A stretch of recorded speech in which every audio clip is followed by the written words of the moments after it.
Buenas tardes, estimados estudiantes del curso Autodirigido a la Educación en Colombia. En el día de hoy nos encontramos reunidos para realizar este primer CIPAS.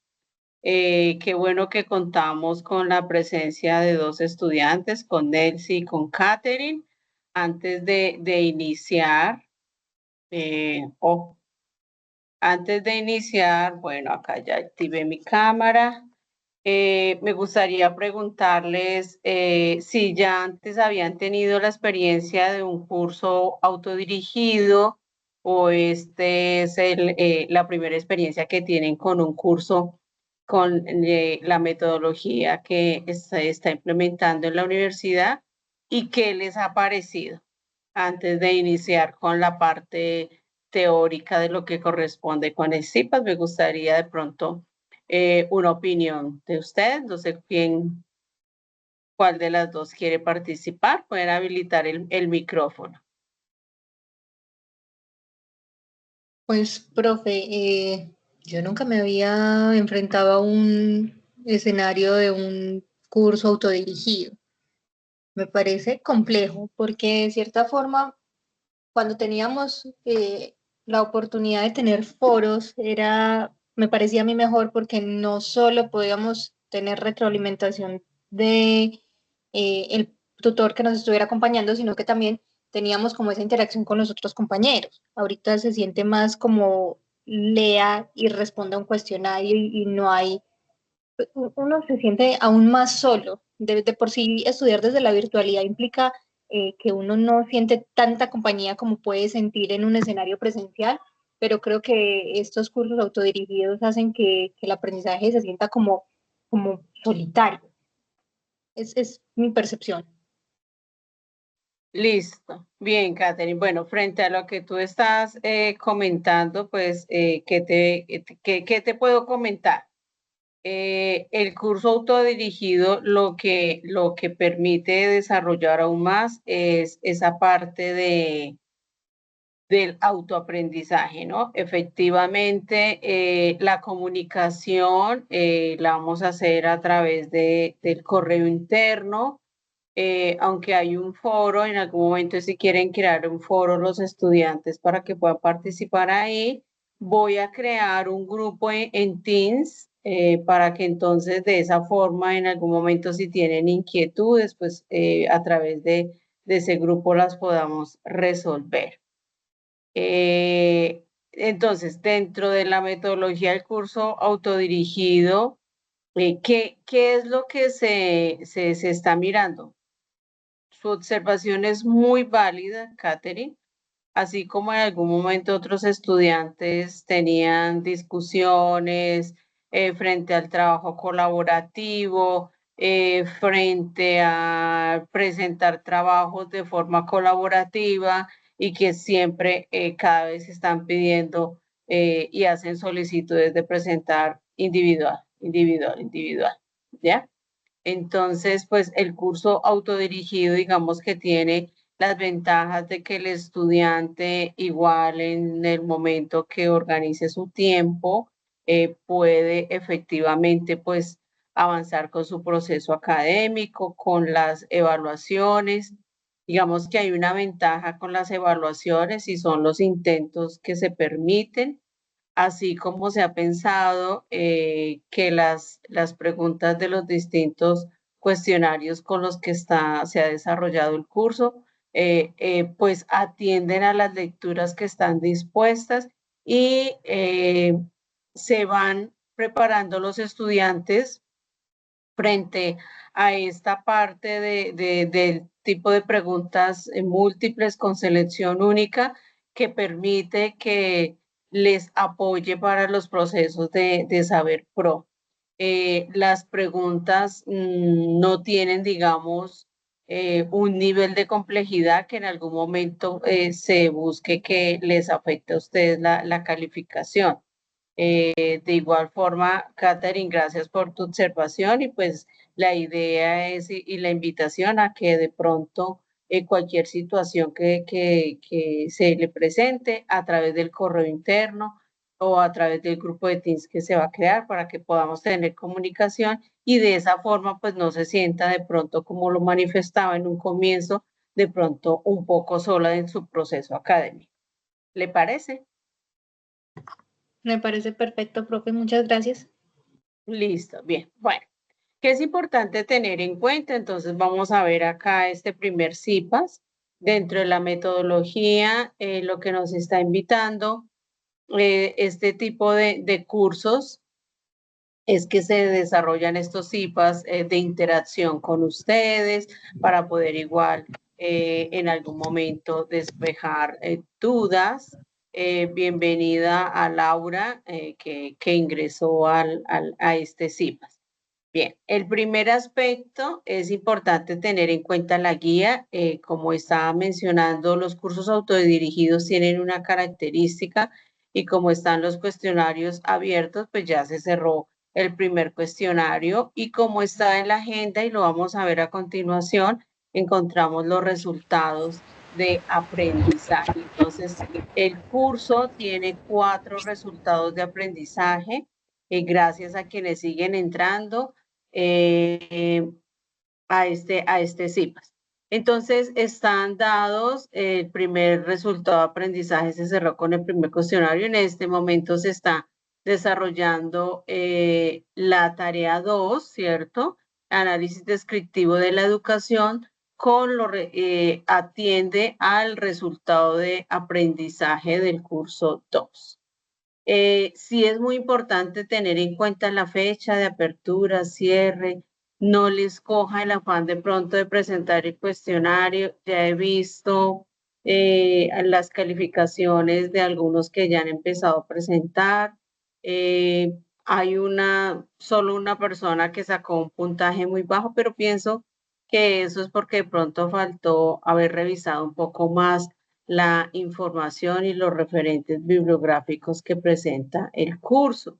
Si tienen de igual forma alguna situación, por favor me lo hacen saber para revisar y poder habilitar de acuerdo a la situación, caída de conexión, que se les haya presentado para rehabilitar el examen, el cuestionario y que de igual forma lo puedan presentar.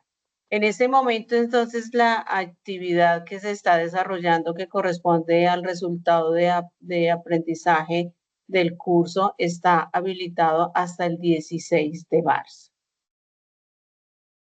¿Cómo se da el acompañamiento, que era uno de los aspectos que iniciamos y gracias a la participación de Catherine? Ahora más adelante espero que puedan participar nuestras otras asistentes. Estoy yo, quien les habla, Norma Constanza Barros Mosquera, que soy la directora del curso y quien lo ha diseñado. Si en algún momento también encuentran alguna situación en el curso para mejorar frente a los referentes bibliográficos, frente a los recursos educativos que se han dejado. Sí, es muy bueno que también me lo hagan saber a través de correo interno, a través del grupo de Teams que vamos a crear para de igual forma mirar en unas próximas acreditaciones se puedan hacer ese ajuste. Y lógicamente ustedes como estudiantes del curso, pues que son el eje y la razón tanto del curso, así como de estos procesos académicos. El curso, entonces estos son los 4 resultados de aprendizaje que se van a desarrollar en el curso. El curso es un curso que hace parte del electivo obligatorio para algunos de los programas. Este curso lo pueden tomar absolutamente todos los estudiantes de las licenciaturas que nosotros tenemos, aunque el curso hace parte del programa de licenciatura en etnoeducación. Es un curso que lo pueden realizar estudiantes de la licenciatura en pedagogía infantil o en educación infantil, de acuerdo a la renovación que se ha dado del programa, estudiantes de la licenciatura en matemáticas, de la licenciatura en filosofía y de la licenciatura en inglés como lenguas extranjeras. Frente a los resultados de aprendizaje que están en coherencia con los resultados de aprendizaje del programa, el primero se buscó identificar esos hitos de la historia de la educación en Colombia para contribuir a reflexionar de la situación actual de la educación colombiana en su contexto. El segundo resultado de aprendizaje analiza el panorama de la educación, los cambios y situaciones que favorezcan la formación y desempeño profesional de los docentes en formación. El tercer resultado de aprendizaje comprende acerca de los aspectos que hacen parte de la modernización de la educación y que inciden en una educación de calidad. Y el resultado de aprendizaje 4, que reflexiona sobre los retos de la educación en el siglo XXI que conlleva aplicar en los distintos contextos educativos. ¿De qué se trata? A grosso modo, lo que corresponde con el curso. El curso hace un recorrido, ¿cierto? Y ese recorrido histórico lo hace teniendo en cuenta desde qué son esas huellas, digamos, que ha dejado la educación desde la época colonial, ¿no? Teniendo en cuenta ese proceso de conquista y colonización que se da, ese encuentro de dos mundos con los españoles, y que vienen lógicamente nuestra cultura, nuestra idiosincrasia, cómo viene a verse permeada por toda la influencia de lo que es la cultura española.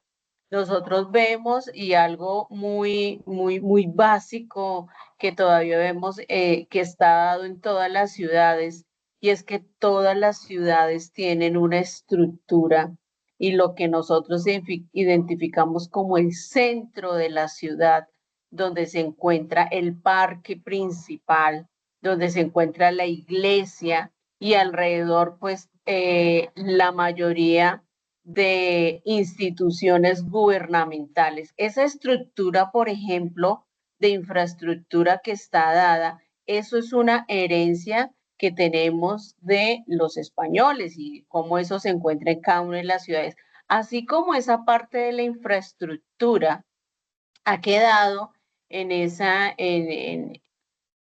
visible frente a la infraestructura de cómo están organizadas nuestras ciudades. Asimismo, también la educación se vio influenciada por los españoles. Dentro de los primeros aspectos, y nosotros tenemos en cuenta lo que fue esa ilustración, ese gran movimiento que se da en Europa y que permite, como su nombre lo dice, ilustrar, ¿sí? Ilustrar. Entonces fue un periodo que permitió, que fue un periodo que se reconoce como un periodo que dio luces después de haber vivido muchos procesos en la Edad Media, una Edad Media que en algún momento se puede mencionar como una edad donde no se dieron tantos avances, tanto en el campo de la educación como en el campo político y otros más, campo científico, por eso es que algunos lo llaman como una edad oscura, teniendo en cuenta pues igual las tres fases que ha tenido la Edad Media, pero después de ella, cómo se vienen a dar distintos movimientos, entre ellos la ilustración, y cómo esa ilustración que permite la imprenta, permite el que se dé la divulgación de libros, entre ellos, por ejemplo, lo que hace referencia a los derechos del hombre y del ciudadano, que hace que el hombre del común pueda conocer cuáles son sus derechos políticos, porque es lo que apuntan estos primeros derechos humanos. Entonces, cómo esa ilustración europea viene de igual forma a evidenciarse en América, y por eso hablamos de la ilustración americana. Mire esta imagen acá, cómo nos permite mostrar, y nosotros vamos mirando efectivamente acá está el clérigo, ¿cierto? Porque la influencia que tuvo la iglesia en la educación, inclusive todavía encontramos rasgos de la influencia de la iglesia católica en la educación, que ha tenido sus aspectos positivos y pues otros en los que nos invita a reflexionar. Aquí entonces mire cómo encontramos, él cobija a unos niños que se ven, unos niños que son indígenas. Mire cómo con una mano abraza a los niños, con la otra mano está hablando de utopía, ¿cierto? Y cuando hablamos de utopía estamos hablando que de ese sueño que nos permite en algún momento pensar en, lógicamente, tener un mejor mañana, tener una educación de mejor calidad, tener una educación que sea contextualizada, que es lo que nos invita. Por eso, ustedes que son docentes en formación, cuando ustedes van a un lugar de práctica, ¿cierto? Están haciendo su ejercicio de práctica, ¿qué es lo que uno hace primero dentro de ese proceso de observación que le permite a uno como conocer, interiorizar qué es qué es, en dónde está esa institución? ¿Cuáles son las características de esa institución, el contexto, cuáles son los vecinos, qué tipo de economía tienen, dónde se encuentra ubicada, si está ubicada en una zona vulnerable, en una zona de conflicto, por el contrario, es una zona que tiene unas muy buenas condiciones? Todo eso incide. ¿En qué incide? En las necesidades específicas, así como en su momento los indígenas tenían una necesidad. ¿Y cuál fue la necesidad que vio la iglesia? Pues la necesidad que vio la iglesia fue de la educación, que lo hizo a través de qué? De la evangelización. Porque ¿qué hacía la evangelización?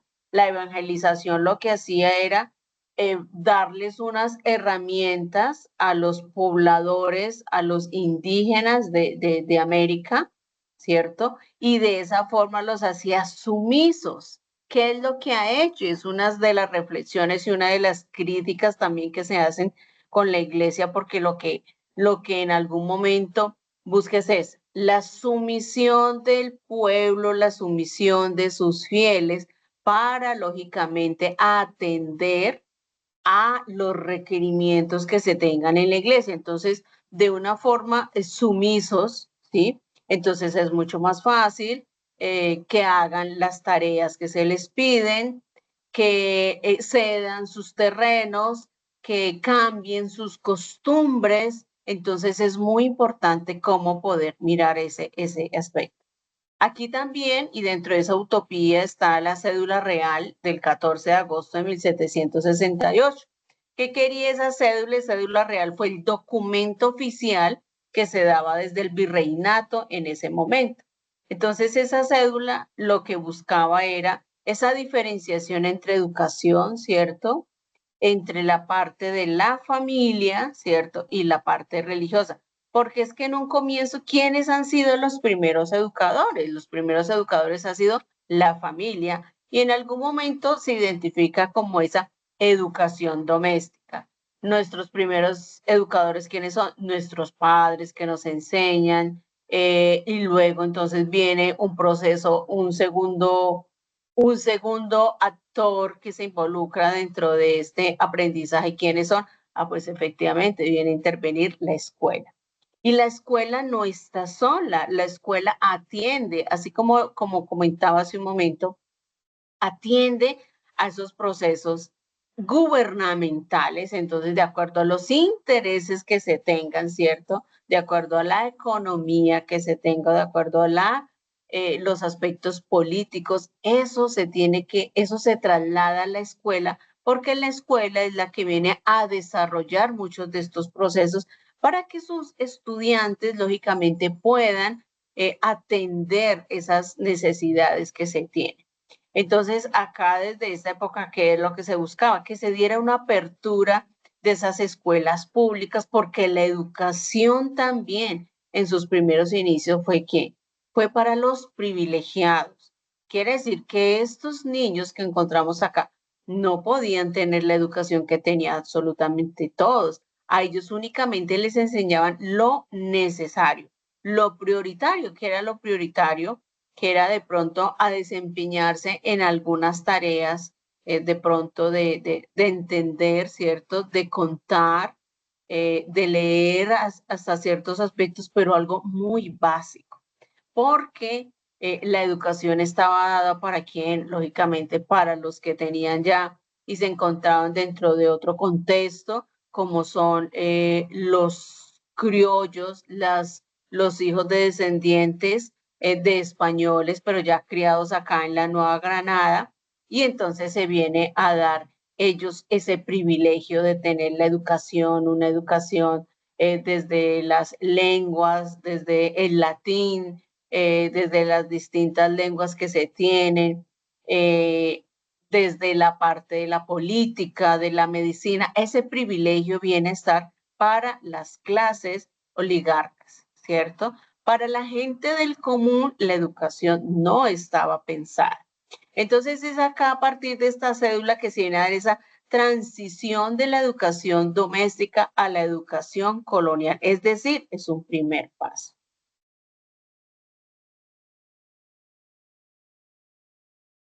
¿Qué tenemos también aquí? Entonces tenemos dentro de las características de la educación colonial, entonces vamos a mirar que se tiene un estado absolutista, ese estado absolutista es decir, únicamente lo que el rey, ¿cierto?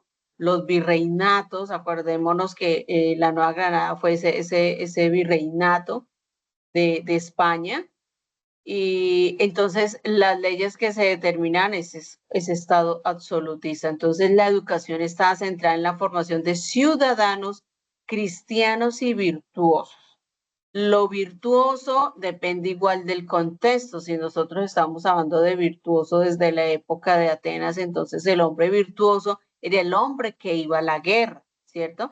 Aquí estamos hablando de cristianos virtuosos porque están enfocados a qué? A la obediencia y al mantenimiento del poder monárquico, ¿cierto? El poder del rey. Entonces es muy importante por eso el papel que jugó la iglesia, porque la iglesia entonces enseñaba a través de la religión y la moral cristiana. ¿Qué encontraron ellos? Para los españoles dentro de ese proceso de evangelización se da algunos aspectos que se utilizan dentro de los ritos, dentro de las ceremonias. Entonces, por ejemplo, en el bautizo, que se utiliza el agua, ¿sí? Los indígenas utilizaban el agua para también hacer algunos ritos similares al bautizo. Entonces fue un punto en común para poder, lógicamente, que los indígenas todavía pues se acercaran más a la religión católica porque habían esas similitudes y fueron las que aprovecharon los españoles para hacer esos procesos de evangelización. También es importante poder conocer dentro de estos procesos de cambio que se están dando, entonces conocer las escuelas pías. ¿Y qué es eso de las escuelas pías?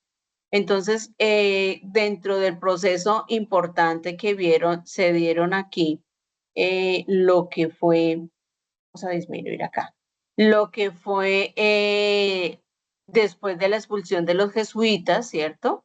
Los jesuitas que habían hecho una gran labor desde las escuelas públicas, entonces ahora esas escuelas públicas se convierten en obras pías. Esas escuelas pías tienen por primera vez la característica de que dan clase a todos los niños de cualquier condición.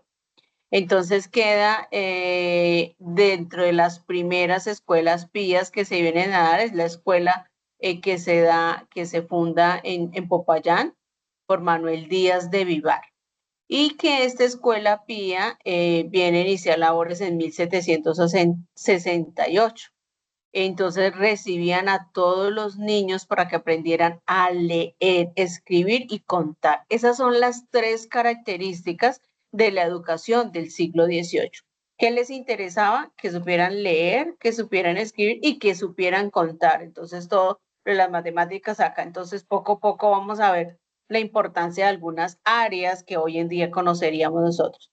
De igual forma, entonces esta escuela pública que se iniciaron ya como las escuelas pías, por orden del presbítero don Manuel Cuero, establece que las escuelas se funden a beneficio espiritual y temporal de todos los niños de la ciudad de Cali. Mira aquí Cali como está escrito, porque esto es una cita textual, en la que se les eduque cristianamente y enseñe la doctrina, oraciones, ayudar a misa, leer, escribir y contar. Esta es una forma aquí que nos viene de igual forma a reiterar las características de las escuelas.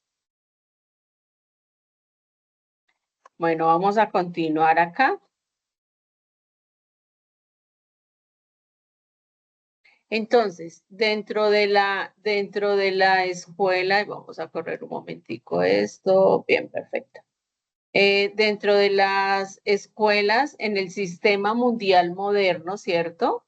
Entonces está el intento de la desmitologización, que ese es un mito, el mito que se tiene de la escuela como herencia colonial.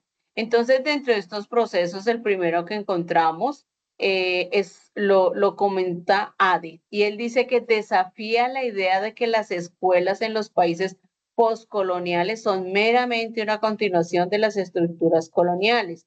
Propone que estas instituciones han evolucionado y se han adaptado a las realidades locales y globales. Entonces, que ya todavía que esa herencia que ya ha cambiado porque ya ha podido adaptarse al contexto local. Se tiene también el segundo aspecto, el sistema mundial moderno. La autora sitúa la escuela dentro del contexto del sistema mundial moderno, destacando cómo las dinámicas globales influyen en las prácticas educativas y en la estructura de las instituciones escolares. Dinámicas globales, si estamos hablando de dinámicas globales hacia el siglo, hacia la década del siglo XX, 1980, cuando se dan esos procesos del liberalismo y dentro de la política del liberalismo, entonces lo que es la globalización y dentro de estos aspectos de globalización, entonces todo lo que incide en que se dé el proceso de internacionalización, lo que es dentro de los currículos,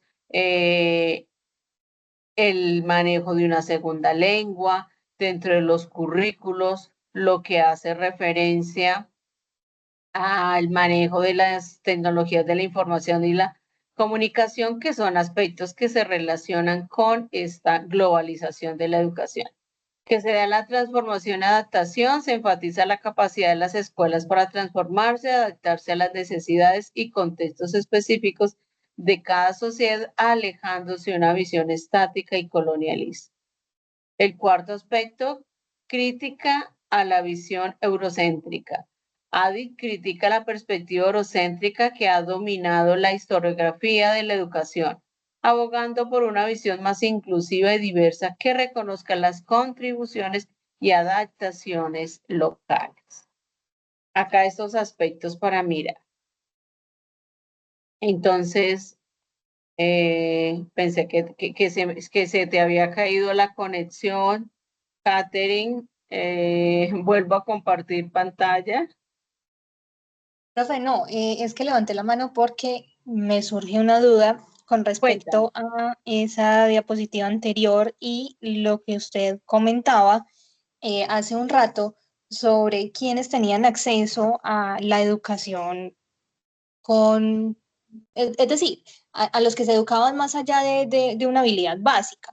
Ujú. Entonces, yo me pongo a pensar, estamos en muchos, muchos años después de ese proceso de colonización, pero si uno se pone a analizar, la educación pública en Colombia no está tan lejos de eso, en el sentido de que si uno se pone a analizar qué enseñan y cómo enseñan en un colegio público, digamos, por ejemplo, rural, y qué enseñan y cómo enseñan en colegios privados, uno puede ver cierta relación ahí entre que la gente que en realidad tiene más dinero y tiene la capacidad económica de pagar por una educación para sus hijos, en realidad accede a privilegios a los que muchos otros no tenemos acceso. Por ejemplo, hay niños que salen de un colegio hablando dos, tres idiomas y en el colegio público, sea rural o sea en la ciudad, difícilmente los muchachos salen sabiendo utilizar correctamente el verbo to be, partiendo de que el salón de un colegio privado puede tener muchos menos asistentes que un colegio público que está abarrotado cada salón de niños. Entonces, yo no veo tan lejana esa idea de educación donde se privilegia al que tiene más dinero y tiene acceso a mejor educación. Y mira, Catherine, cómo hay procesos, no podemos decir que se ha quedado estática la educación, sí se han dado cambios, pero uno quisiera que se vieran mucho más esos cambios. Por ejemplo, si miramos la Constitución de 1991, la Constitución de 1991, el artículo referente a la educación nos dice, la educación es un derecho, ¿cierto? Es un derecho porque todos pueden acceder a la educación. Los que tienen colegio cerca, un colegio público, o sea, bueno, cerca o lejos, acceden porque de la institución pública no puede negar el acceso a la educación a quienes lo necesitan. Pero también en el mismo artículo dice la educación es un servicio. Ahí es cuando cambian las condiciones, porque cuando estamos hablando de que la educación es un servicio, tú pagas por el mejor servicio que quieras tener. Entonces, si yo quiero que mis hijos aprendan, como tú lo estás diciendo, 2 y 3 idiomas, entonces tienen las escuelas deportivas, entonces ellos por la tarde tienen entrenamiento de todos los deportes que quieren, en fin. Y los que no tienen el dinero para poder acceder a un servicio, pues entonces tienen la escuela pública y en zonas rurales todavía las condiciones son mucho más difíciles. El otro día escuchaba por allá un vecino que estaba cantando y decía feliz, mañana entro a las 9 de la mañana porque no tenemos clase de castellano. O sea, si en la ciudad todavía se carece de docentes, en la zona rural que se trabaja en algunas todavía como escuela nueva. Escuela nueva, aquella que en una escuela que está bien hacia la parte rural, donde puede estar con el acceso a los niños de 1 hasta 3 horas para poder llegar a la escuela y donde reúne todos los niños de la vereda y donde una sola persona está enseñándole a todos al tiempo, ubicándolos por grupos, por rango de edad, para tratar de mirar eso. Entonces, efectivamente, hay rasgos que todavía perduran, ¿cierto? Y efectivamente, pues el que tiene el poder adquisitivo, pues podrá, en ese caso, que es cuando los hijos pueden estar estudiando en las universidades más costosas, porque no quiere decir que la educación pública no tenga calidad educativa. Lo que pasa es que a veces no es fácil acceder por muchas razones o algunos están pues fuera del país, ¿ya? Entonces sí, todavía hay algunas situaciones de eso. ¿Qué nos dice aquí otra de las lecturas que están dentro de los referentes y es este breve análisis histórico descriptivo de la educación en Colombia? Entonces, a través de 5 puntos nos dice esa contextualización histórica, nos dice que se presenta una línea temporal que destaca eventos significativos en la educación colombiana, permitiendo una comprensión del fenómeno educativo en su contexto histórico. Y eso resulta a que hace relación esto. Los primeros docentes que hacían el proceso de enseñanza en las instituciones no eran pagos, algunos lo hacían por obras de caridad, ¿cierto? Así como lo hacía la iglesia bajo una misión religiosa. Otros luego empezaron algunos con algunos pagos, pero no los mejores pagos, hasta que empezó a pensarse que efectivamente los docentes también requerían formación. Y dentro de esa formación, y entonces es como aquí en Colombia, entonces se empieza a pensar en las escuelas normales, porque las escuelas normales se han creado y tienen ese objetivo y es la formación de formadores. Esos formadores que van a llegar a las distintas instituciones a brindarle los conocimientos a esos niños y esas niñas, a esos jóvenes. Entonces, esos son los distintos aspectos que se han dado dentro de esta contextualización. El segundo aspecto, y contamos con la influencia de la religión y la política, entonces se analiza el papel crucial que ha jugado la religión y hoy en día todavía tenemos marcado esos aspectos, todavía hay colegios colegios católicos y lógicamente la tradición que tienen estos colegios. En toda ciudad vamos a encontrar instituciones de maristas, eh, bueno, no tendría por qué estar mencionando las instituciones, pero sí hay muchas de ellas que efectivamente tienen dentro de esto y que son la conservación de las tradiciones, ¿no? Cómo efectivamente pues esa alianza que se da con el sistema político, ¿cierto? Y es lo que hace que se configure el sistema educativo colombiano y que efectivamente lo tenemos desde la época colonial y que se evidencia hoy en día. Un tercer aspecto son los gobiernos y políticas educativas. Entonces, el artículo de breve análisis descriptivo nos habla de cómo existen diferentes gobiernos que han influido, ¿cierto?, en la educación, implementando políticas que han moldeado el sistema educativo. Entonces, una de las, a nivel de Colombia, la ley que en este momento rige la educación es la ley 115 de 1994.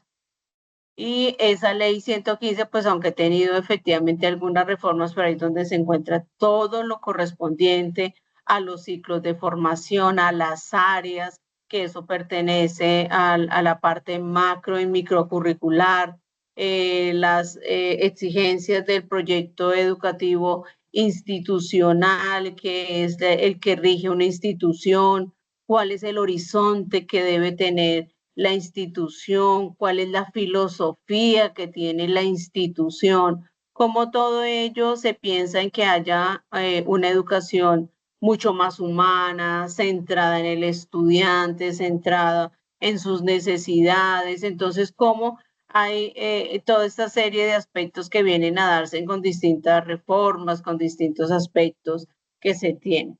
La influencia extranjera, y aquí cuando estamos hablando de la influencia extranjera, entonces son los modelos educativos extranjeros y cómo estos se adaptan, porque es lo que se hace acá.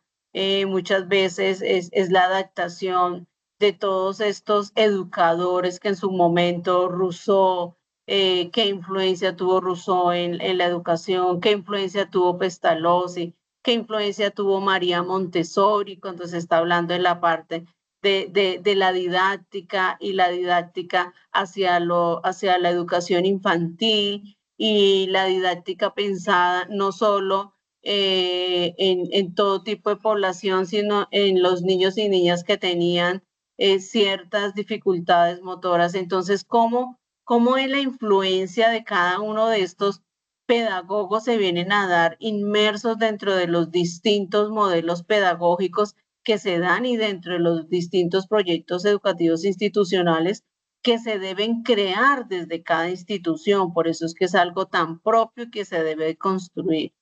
¿Cómo se dan esas tendencias contemporáneas que estas ofrecen una perspectiva de la tendencia actual de la educación, destacando los desafíos y oportunidades en el siglo XXI? Nosotros, la UNAD, somos una opción dentro del proceso de enseñanza con la modalidad que tenemos.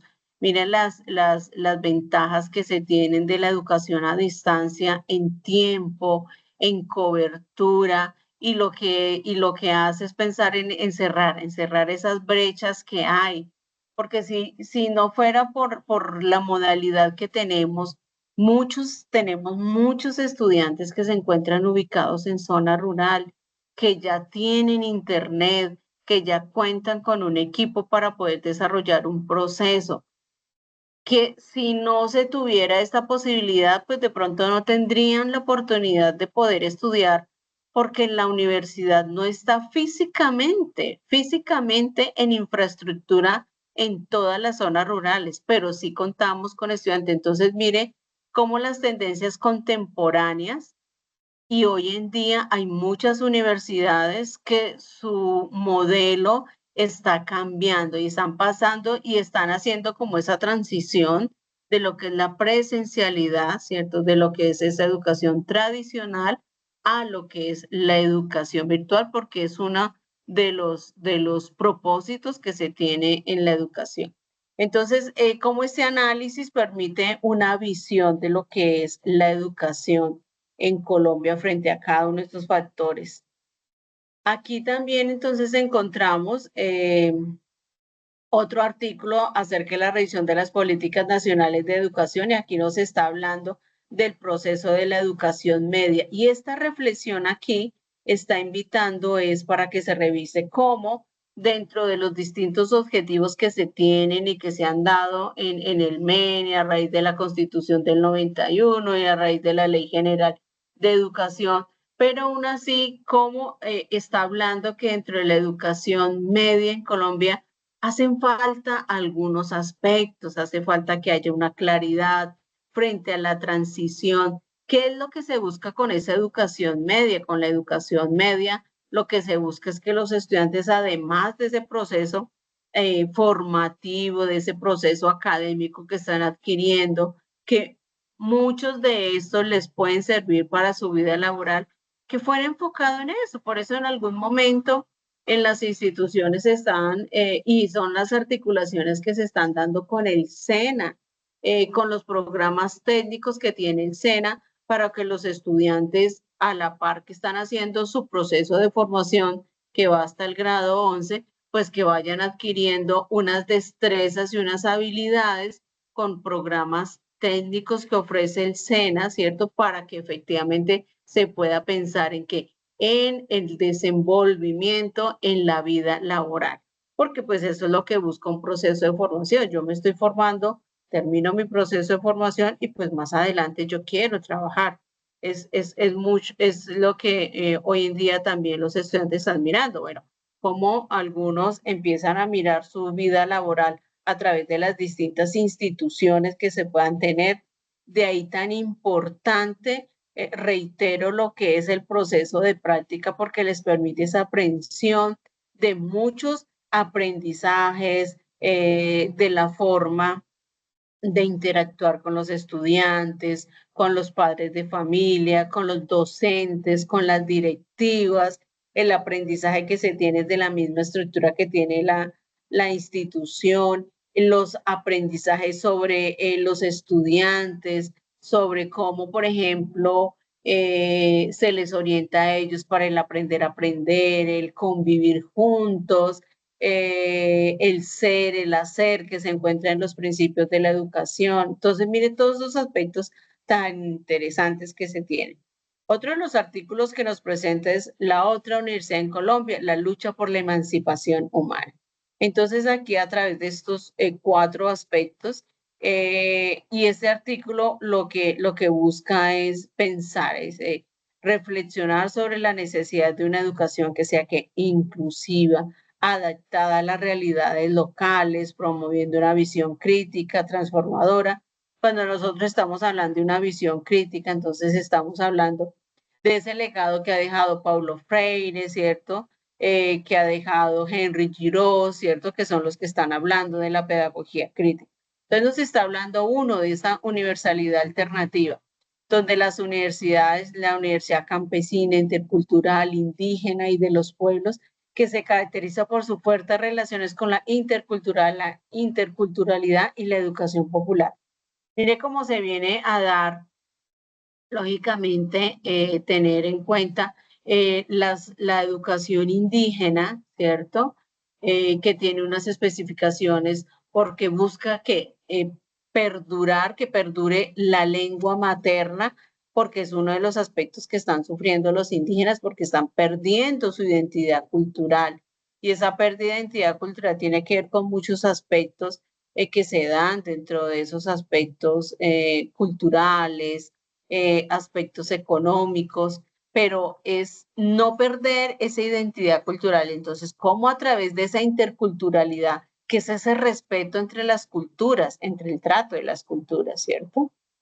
Como el segundo aspecto, formación del sujeto político, entonces esa otra universidad promueve la formación de sujetos políticos que contribuyen a la construcción de la subjetividad popular y colectiva, creando condiciones para una existencia comunitaria diferente. Es pensar en el otro también, no pensar solo en el sujeto, es pensar, no solo pensar en mí, sino cómo en esos procesos de formación. De ahí, mire, yo siempre hago la relación con todo lo que se trabaja en la universidad y es como aprender a trabajar con el otro, que a veces encontramos dificultades con los estudiantes que no quieren en algún momento compartir con el otro, sino me preocupo solo por mí, ¿sí?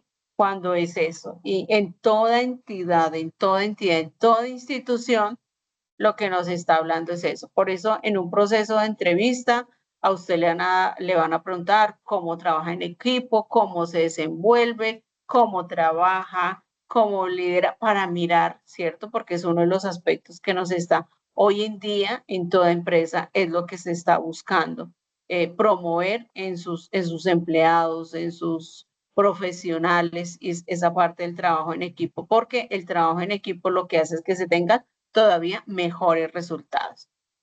El tercer aspecto, crítica a las universidades tradicionales. Se cuestiona la estructura y los objetivos de las universidades tradicionales, proponiendo una discusión que responda a las necesidades y contextos locales. Y cuando estamos hablando de la universidad tradicional, estamos hablando de esa universidad que no ha progresado, que no cambia, que no está por decir algo, nosotros en la universidad, el uso ético de lo que corresponde con la inteligencia artificial. Hay otras instituciones que es el miedo a utilizar la inteligencia artificial, el pensando en que puedan ser en algún momento se les supla como personas y pensando únicamente en otros aspectos. Y tenemos es que saber trabajar con las tecnologías de la información y la comunicación, saber trabajar y apropiarnos de lo que es la inteligencia artificial. Un cuarto aspecto es esa interculturalidad y educación popular. Entonces, este artículo destaca la importancia de ese aspecto, ¿cierto? De la interculturalidad, el trabajo entre distintas culturas, entre distintas etnias, la educación popular para formar esa universidad que busca la emancipación humana, que el ser humano ¿sí? Se empodere de de su proyecto de vida, de su comunidad. Estos son aspectos que se vienen a trabajar aquí en la presentación. Estos son los aspectos que se tienen dentro de la temática. Pues no solo porque he diseñado el curso, pero me parece que es una temática muy interesante que permite ubicarnos históricamente, ubicarnos dentro del contexto para poder comprender muchos de los aspectos y lógicamente es como esa reflexión. Y esas reflexiones que nos invitan a no quedarnos ahí, ¿no? Porque el hecho de reflexionar sobre la educación en Colombia y más adelante vamos a ver sobre la importancia de esos cambios que se vienen a dar en la educación. Sí, estoy de acuerdo contigo, uno quisiera que los cambios se vieran todavía mucho más. O sea, pero hay aspectos en los que no se ve tan profundo, pero no es solo una situación de Colombia, es una situación de América Latina, es una situación de muchos. Y a veces uno haciendo la revisión bibliográfica de universidades de otros países también encuentra uno aspectos muy comunes.